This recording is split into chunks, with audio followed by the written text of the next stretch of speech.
control bylaw is being changed because we're trying to put in a bit of harsher restrictions on people that we have consistent problems with. So the old bylaw is quite vague. We're changing things like people need unimpeded access to their front door or a door to their dwelling, and this is for safety issues that we've run across, such as service workers, council employees have been attacked by dogs, postal workers, things of that nature. What we're finding right now is a lot of our dog enforcement officers are spending most of their time dealing with problems. And so they're enforcing constantly and they don't get the chance to educate the public. So our hope is with a stronger bylaw that we can enforce their infringements and other actions. We can get the public and the people that are a problem to be taken care of as quickly as possible. So I think what's really important for us to get across to people is these stronger bylaws are not punishing the people who are good dog owners. The majority of dog owners in Invercargill are extremely responsible people and they're very caring for their pets, and they're also very conscious of their neighbors and citizens within Invercargill.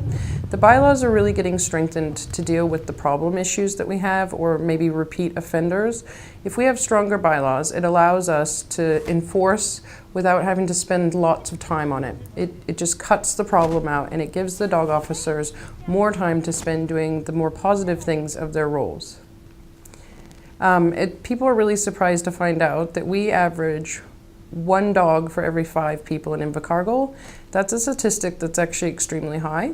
And that's what we know as far as registered dogs. We estimate that there's another 900 to 1,000 dogs that aren't registered, which would bring that average up.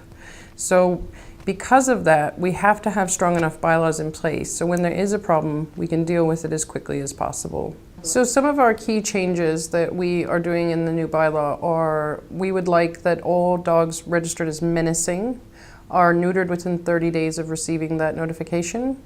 That means that after they've gone, if the owner decides to appeal and if they've failed the appeal, within 30 days that dog would have to be neutered.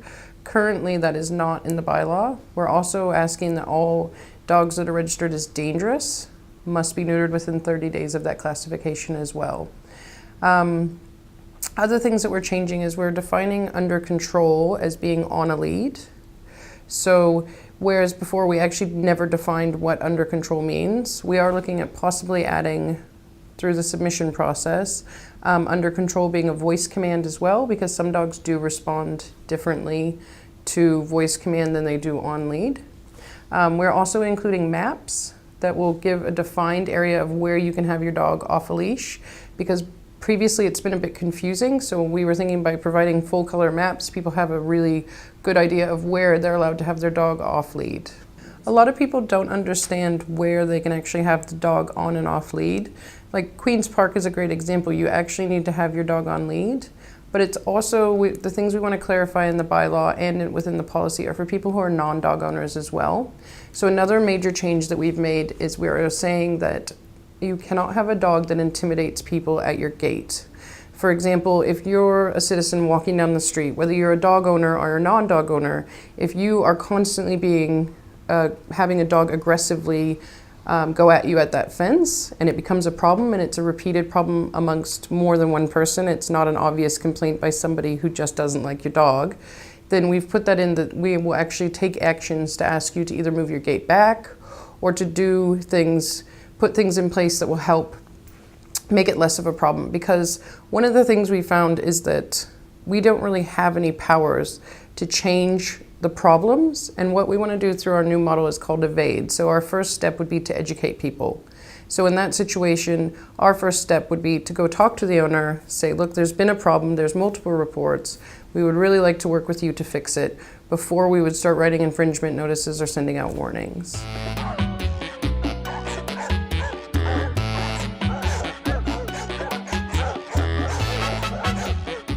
So under control in a vehicle to us means that the dog is actually tied up properly or put in the car with enough air, but cannot be released from the vehicle.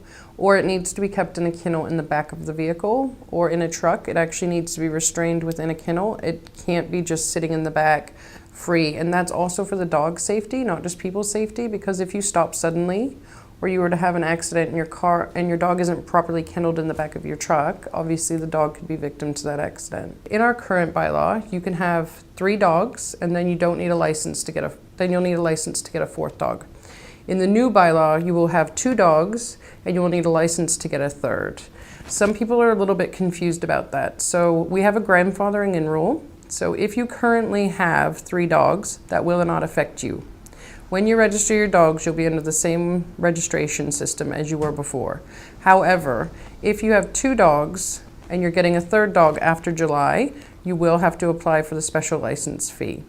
Also, if you say have 3 dogs now and you're registering all 3 in July, but maybe one dies in a year or 2 or something happens and you get a 3rd dog again, then you will have to apply under the new system. So the submission process has been open from the 5th of April and it goes until the 8th of May. For the submissions, we've gone out to the Invercargill City Dog Park, which is over in South City, and we set up for a day with one of our dog control officers, and we were answering questions to anyone that had issues or wanted to find out more information. So all you need to do is get a submission form. You can get it printed out on the Invercargill City Council website, or you can go into one of the Invercargill City buildings, so you can get it from the library, the Esk Street building, or in Bluff at the Community Center. Once you fill out your submission, you just return it. You can either send it in by post or you can bring it in by hand. You can also email your submission in.